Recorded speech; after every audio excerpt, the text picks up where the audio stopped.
Previously on Survive the Blackout. Go on. Well, where the fuck are we? And so the journey continues.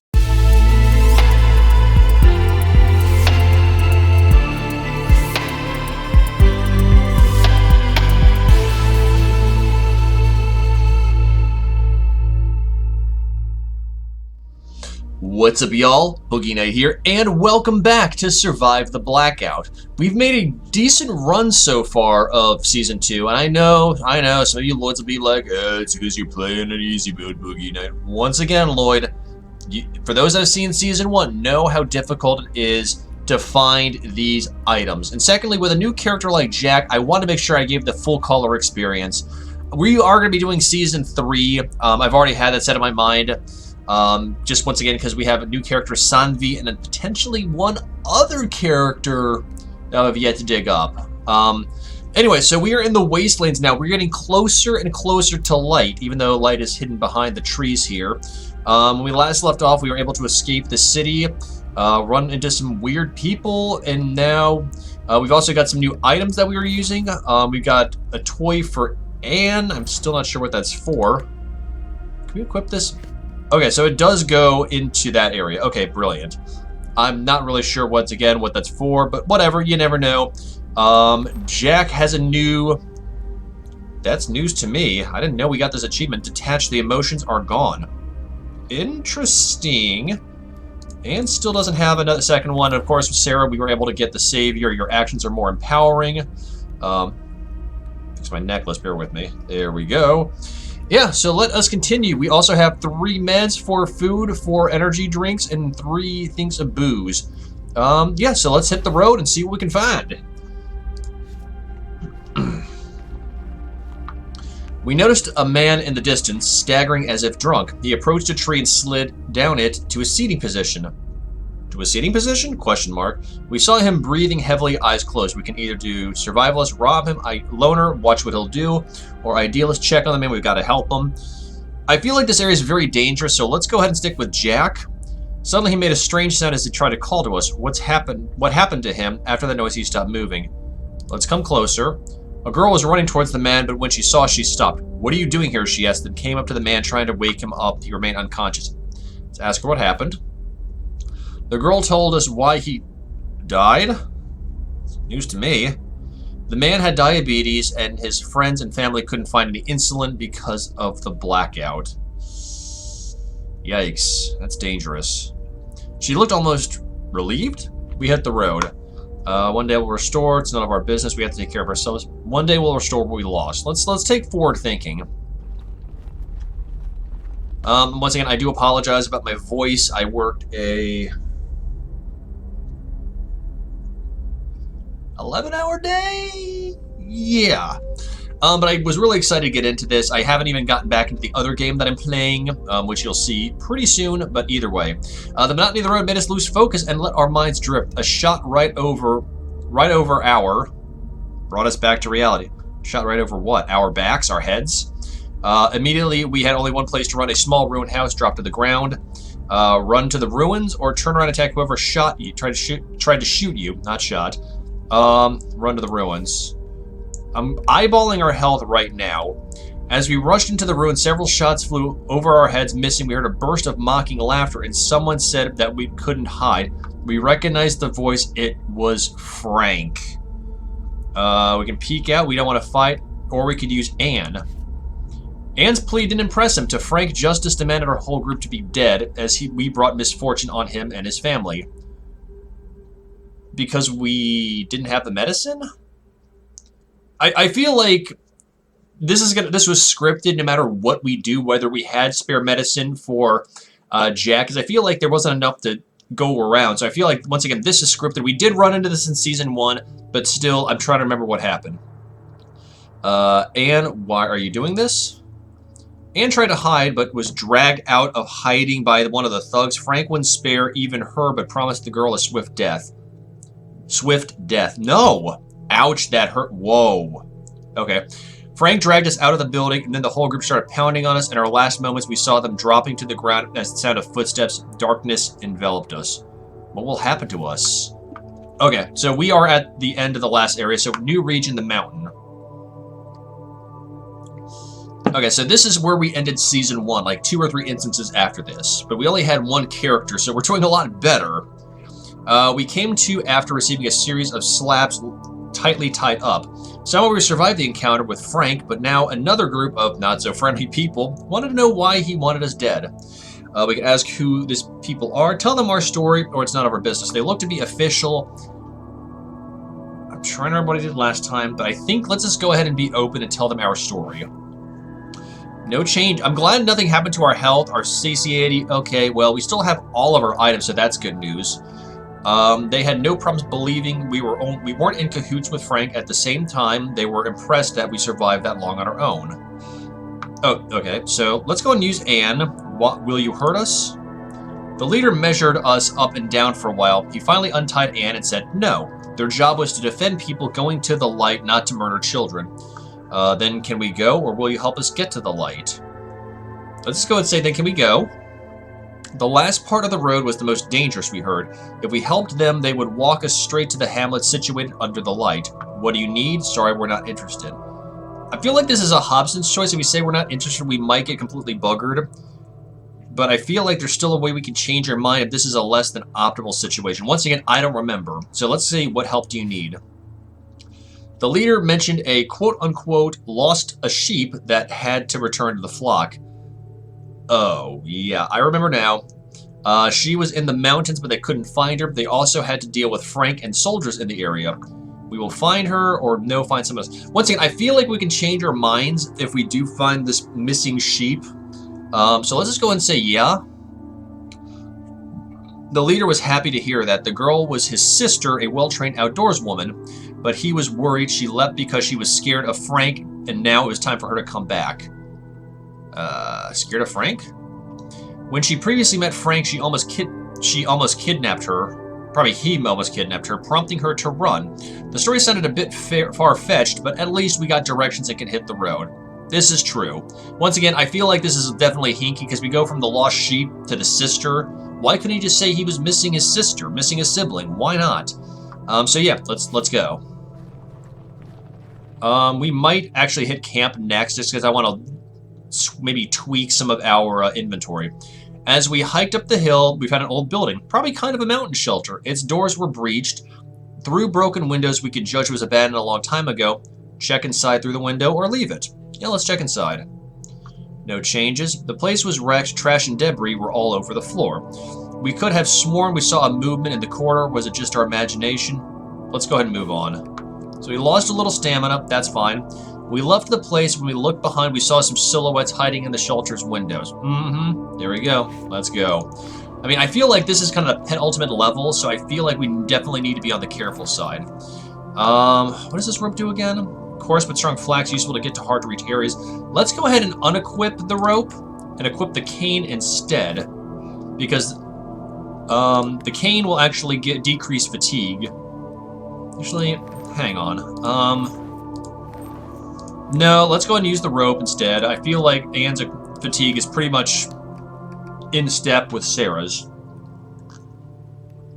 And I feel like now is really we need to be watchful over our supplies. So until this goes in the red, we are not going to eat.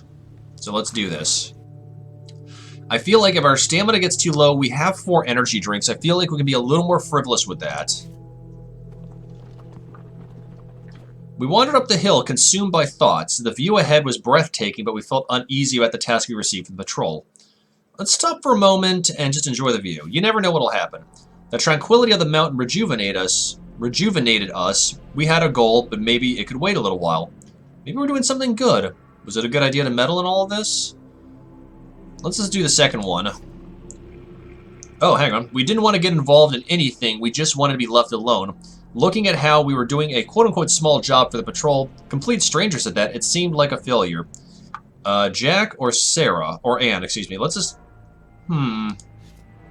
There was something odd about this situation. These quote-unquote patrol guys should be able to easily locate the girl. What if she didn't want to be found? Like I said.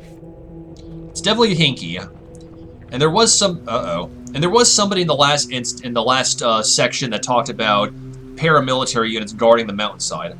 The rain caught us at the worst possible moment. The narrow path soon became slippery, and we couldn't even hide under scarce trees. There was no option to set camp here, clench our teeth, and move on. That's going to lose stamina. Get off the path and look for cover. Maybe we could hide under a tent anyway. We do this, that's going to have a morale drop. With this, it'll just change our... Let's just get off the path and look for cover. Oh, no. Wet clothes slowed us down. We couldn't find any good cover at all, as if it was the flood itself. Suddenly we noticed a flickering light in the darkness. Could it be fire? Let's check it. It can't be worse than this downpour. Hide under the trees. Don't go there. There must be other people there. We have to check it. If we're not feeling well, we need to probably rest.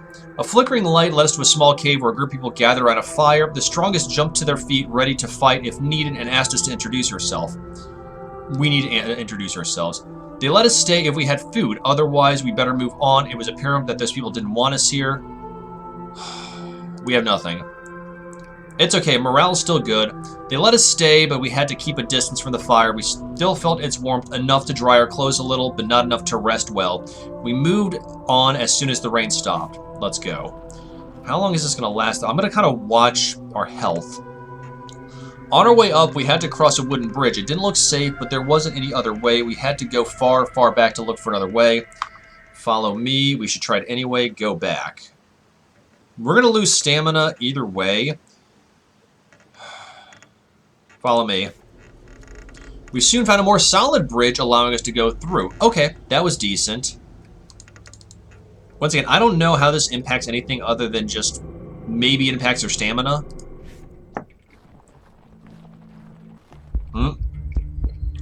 We walked up the mountain when we heard some noise. Suddenly, an armed group of 5 surrounded us. They weren't going to harm us unconditionally. Give them our supplies. Let's go with Anne. Please don't hurt us. He looked at her. Some of them put their weapons down. They hesitated, unsure what to do next. Escape or attack them now? If we attack them, we're gonna lose health. We're gonna lose. Hang on. Escape. We escaped. One of the bandits shot several shots at us, but missed. They didn't chase us, as they have given up hope. Nice job, Anne.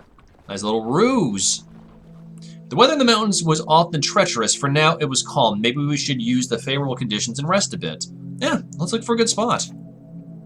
A clearing we found was small, just large enough to set a small fire or rest for a short moment. From this spot, we had a good view of the light.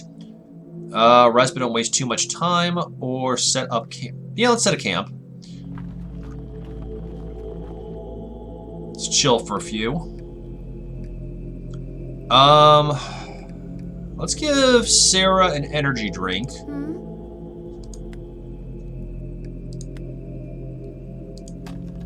And let's actually chat just for a minute, talk with the others. I think you have quite a story to tell. Some stories shouldn't be told. Probably the people concerned in your stories are already dead. I hope not all of them are dead, and you're still not getting anything from me. Yeah, touché. Let's go with Anne for a minute. Sarah, I think you only pretend to be mean. Oh, right? Why do you think that? Someone told me that people are mean when they're vulnerable.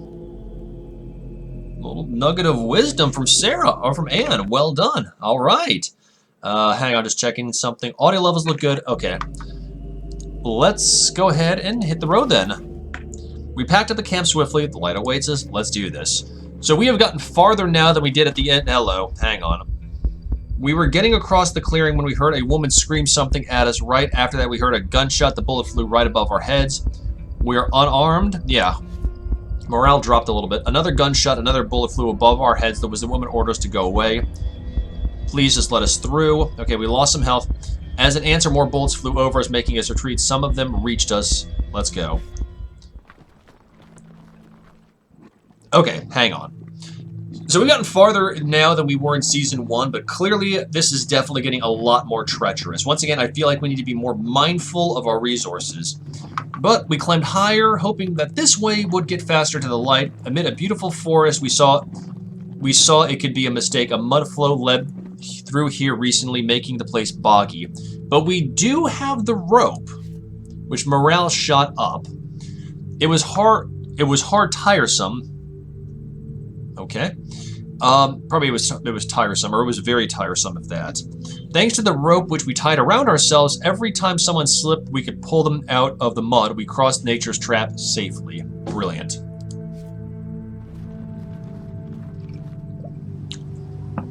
Apparently we had boots.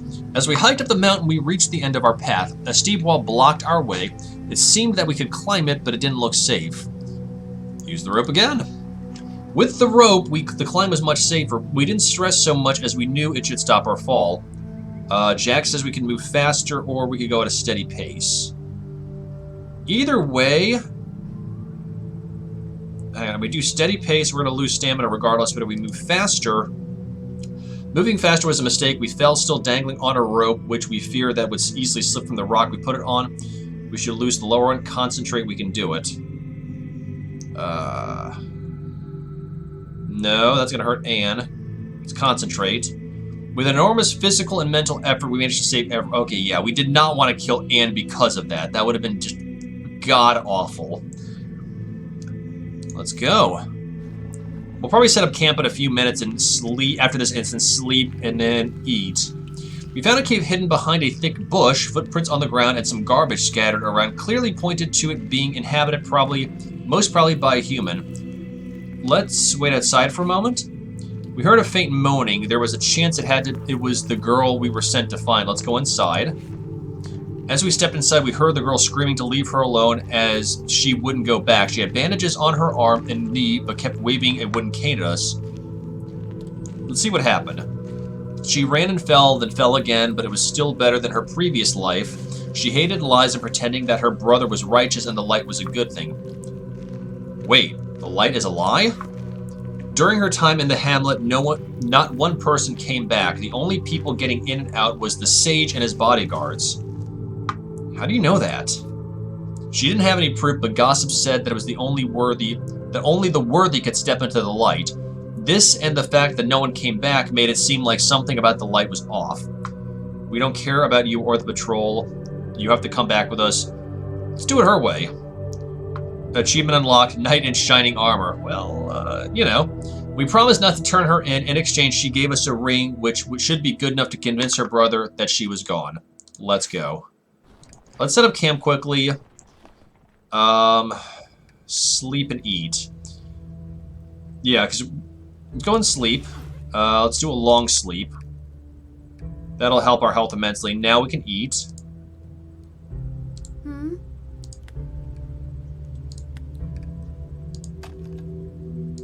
We're gonna have one food left, so I feel like this might be the penultimate. I don't think we're gonna find any other resources on this mountain. But I feel like we should be okay enough to see what transpires. Okay. Let's do this. The path in front of us collapsed. We could either go forward through the deep hollow, use a narrow path that remained at the side of the steep slope, or backtrack the last few hours. The narrow path looks promising. We should walk one by one. So morale dropped a little bit. Excuse me. We moved one by one, even though we couldn't support each other. We knew it was safer than that way. The path would probably collapse under the weight otherwise. See, this is why it's good to have all three cast members. Survivalist, idealist, and a loner. That was a close one. Our path led through vast rock rubble, probably brought here by an avalanche. It wasn't going to be an easy way. The rocks didn't look very stable. It was the only way through this ravine. We could go one at a time. Looks like we'll take a health fall. Sarah. We should walk carefully and safeguard each other. So we took a health dive. That's not too bad, though. We got up the rocks, sticking close to each other. Suddenly, rocks rolled out from under our feet, and Sarah was losing balance. We helped to keep Sarah up. We tried to help Sarah, but then we lost balance and fell, grabbing the ledge next to Sarah. We were on the verge of painfully sliding down the mountain slope, lose the grip. Don't let Sarah go. So we took a health dive. That's okay. We struggled to keep ourselves alive. We slid down with the moving rocks. Finally, rocks stopped moving, and we could slowly move away from this place. We did it. We survived the rock slide. Okay, so we definitely took a little bit of health. That's okay. I'm really hoping we can get maybe 2 more food. Someone was calling out to us from down the road. The patrol found us to check whether we had made any progress on the job they gave us on the mission to find their lost lamb. How to put this? We handed the ring to the leader, who turned pale, then almost took a swing at us, giving up at the last moment. The men were silent. They just picked up their backpacks and left. Jack, there were soldiers. Jack's bluff worked. One of them mentioned the smoke coming from the military camp for several days now and said that marauders could be close. They thanked us for the information and moved out. You promised you'd help us. The leader waved at us and pointed to the trail we should take. It wasn't the same as the escort they promised, but at least they didn't harm us. True. Oh, they are pissed. It was a tough climb. I don't blame them. That is kind of funny seeing the smoke coming out of their ears. We decided to take refuge in a cave we were passing by. Its inside was full of trash, but not all of it was old. Was someone still camping here? Sarah, take what we need. Hey, we got more food. Brilliant. Sarah, I'm sorry, I'm still laughing at them being so irate. Sarah took the items and searched for more. Suddenly we heard something behind. A terrified man with a child approached us, keeping his distance, asking us to leave their supplies intact. Leave it, they need more. Ah, damn it. We left the items in the cave. Bollocks. The man was still terrified, but gratefully nodded when we left their supplies alone. Shoot. We were crossing a very narrow passage when suddenly two people stepped in our way. They threatened us to give them supplies. We will defend ourselves. As we prepared to fight, we noticed there was something odd here. There are only two of them. Let's fight. Threaten them. The knife didn't impress them, and they were not afraid, as if they still had something up their sleeve. Run. They chased us for a while, but gave up eventually. Alright, fine. Another one? Oh god, not this again. Hide behind something? Yeah. We hid behind a huge and sturdy rock. Avalanche hit hard, but we were safe in our cover. Let's go. We decided to cross a river on foot. It soon came out that it was deeper and its current was much stronger than we thought. It snatched us from our legs and we drifted down the stream. Grab something. Hang on. Reset this. So we do grab something, we lose stamina, but we do swim to shore, we lose health as well. Grab something. The situation was still dangerous. Jack needs help. Jack was barely held the branch, frequently disappearing on the water. Throw the rope. Jack caught the rope. After some pulling, we managed to be on the shore safe and sound, only tired. And we're sick again. And our satiety is dropping. Crap. We finally arrived at the hamlet. A road running among sloppy shacks set up next to a pre-Blackout village ended at a gate. Beyond it lay the final path to the light. There's a group of people there. What's that man doing? A woman is crying. Go straight to the gate. What's that man doing? A man was bent over a workbench, furiously working on some piece of equipment. As we approached, we saw it was a radio. Let's observe him. He tenaciously tinkered with the radio, but to no avail. Maybe some of the components were faulty. Possibly the blackout prevented it from working. We let him work. Interesting. We reached the other side of the hamlet and were approaching the first gate. Out of nowhere, a plump doorman appeared, walking straight towards us. Who are you? Avoid him or take a defensive stance. Who are you? He claimed he was a simple doorman, but everything about him said otherwise. His work was to decide who was worthy of proceeding towards the light. Then let us in. The doorman looked at us and laughed like a creep. He told us to follow him, and we started climbing the hill, escorted by his henchmen. The final gate leading to the light was in front of us. Well, we have to follow him now. We trekked on the hillside towards the gate of the light. From our perspective, the gateway was menacing. You better pray to your gods. There won't be time late. Wow. Were we true to ourselves? Stay silent. We fought with all we had. Just walked overthinking. Stay silent. Let's not reveal the ace up our sleeves. We were deep in our thoughts, going through what happened along the way. It was challenging and exhausting, but we endured. The world didn't change much. For Jack, the post-Blackout world was very similar to war zones he visited. Courage and cowardice, heroism and villainy, the best and worst features of humanity were revealed during a crisis. We're almost there. We finally climbed up the gate. The light awaited us beyond massive walls that resembled a prison. The sage stood in front of us, surrounded by staunch henchmen. Walk up to him. Let's wait for his reaction. There were spots of dried blood around and drag marks on the ground. The sage gestured for us to approach him. Let's go ahead. The sage was a fatherly figure, and he was smiling at us as we were his long-gone children. There was something disturbing about him. Let's go ahead and wait for him to speak. The sage was smiling mysteriously and said that he knew us. He assessed us and was about to tell us what his judgment of us was. The light is so close. We were told to stand up. I judged your skills and your deeds. I judged your attitude and beliefs. I judged you for the things you wanted to hide. How do you know all that? Or let's just stay silent. I judged you, and you failed the trial of the post-blackout life. May the light guide you in the future. The sage's men surrounded us. What? Whoa. Epilogue, the work never ends. We made it all this way, and the sage didn't let us inside. Our good and bad deeds were in equilibrium, so we had to work for our place in the light. We spent years in the hamlet watching people just like us come and attempt the trial.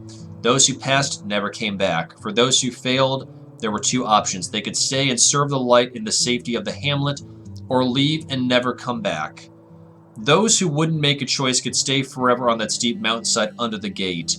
And we were still waiting for our second chance. Oh! Sarah saw something that brought back memories. We helped a woman and her baby. We fled from the shooter at the petrol station. The dog's owner died because of us. We robbed the corpses. We robbed the old man of the food. We saved the cat. We have to work for a place in the light. The end. Well, I'll be damned.